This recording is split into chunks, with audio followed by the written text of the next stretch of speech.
Olá pessoal, bem-vindos a mais um vídeo. Primeiras multinacionais. A existência de organizações voltadas para o comércio é algo que remonta ao ano 3000 a.C., na Mesopotâmia. Mas foram os romanos os criadores do conceito de companhia, como de quase tudo no Ocidente. Tudo porque eles reconhecem que uma associação de pessoas podia ter uma identidade coletiva distinta da de seus componentes humanos. Isso significava, na prática, o início da separação entre a pessoa física e a pessoa jurídica.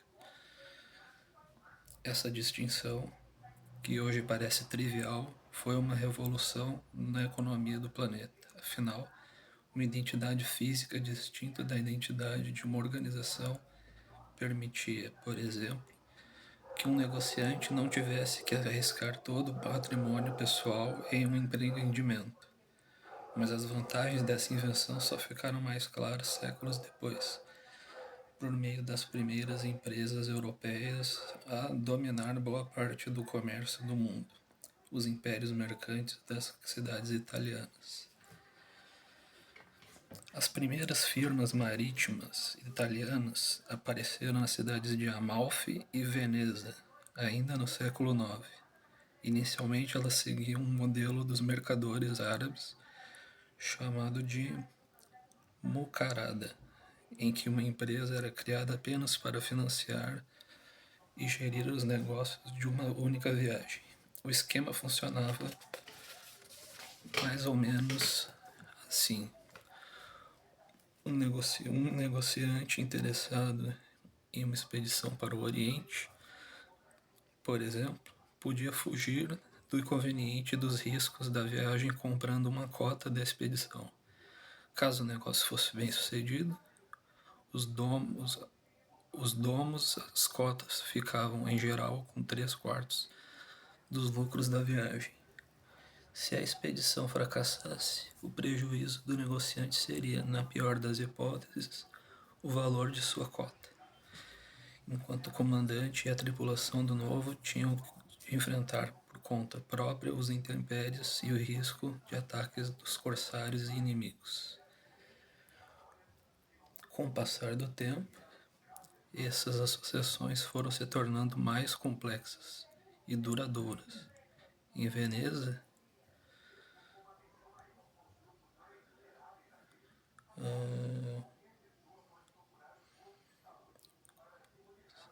foram se tornando mais complexas, vocês me desculpem, e duradouras. Em Veneza, surgiram companhias dispostas a inverter simultaneamente em várias expedições. Algumas delas passaram a arrendar navios do governo e a aceitar a inclusão de sócios estrangeiros. Foi assim que surgiram as primeiras multinacionais.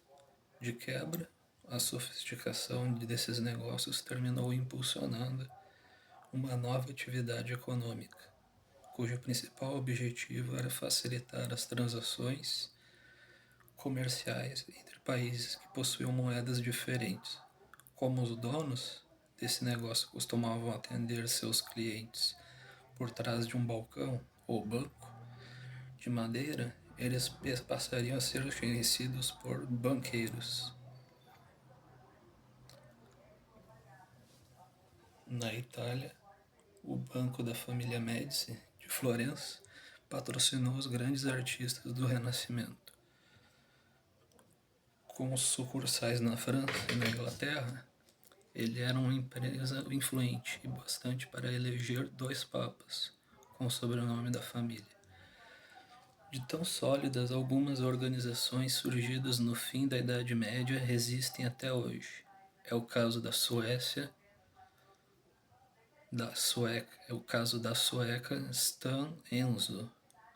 Stara Enso, citada por alguns historiadores como a empresa privada mais antiga ainda em atividade na Europa.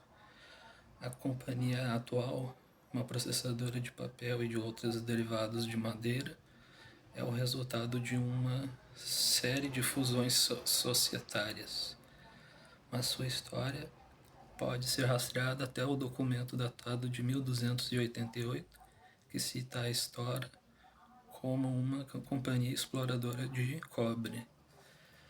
A existência de empresas estava longe de ser um privilégio europeu. Organizações desse tipo já existiam na China, assim como no poderoso Império Otomano, cujos negócios eram regidos seguindo os preceitos do Islã. No mundo muçulmano, a tradição mercante faz parte até da religião, já que o próprio Maomé foi também um mercador. Mas, como diz o historiador americano Paul Kennedy, autor do livro Ascensão e Queda dos Grandes Potências, uma série de fatores fez com que essas companhias não prosperassem frente às rivais firmas europeias. O excesso de burocracia, controle e centralização desses impérios inibia os empreendimentos privados. Já na Europa, a fragmentação do poder entre diversas regiões teria impulsionado a livre iniciativa e a concorrência, o que faria com que as companhias prosperassem na disputa pelo mercado. Na Europa, banqueiros, negociantes de terras e artesãos eram essenciais e não acessórios na estrutura da sociedade, diz Kennedy. E foi a aliança entre essas companhias e as monarcas dos novos estados europeus que viria a mudar o mapa mundi. Isso aí. Obrigado para quem assistiu até aqui o vídeo e voltaremos com outros vídeos.